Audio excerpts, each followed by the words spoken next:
National Weather Service in Grand Forks has issued a severe thunderstorm warning for southwestern Polk County in northwestern Minnesota, central Trail County in southeastern North Dakota, until 4:45 p.m. At 4:03 p.m., a severe thunderstorm was located over Kelso, or 33 miles north of Fargo, moving north at 30 miles per hour. Hazard, 60 miles per hour wind gusts and quarter-size hail. Source, radar indicated. Impact, hail damage to vehicles is expected.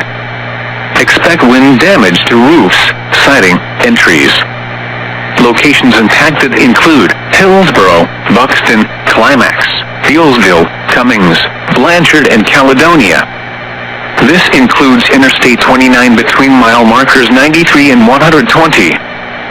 For your protection, move to an interior room on the lowest floor of a building.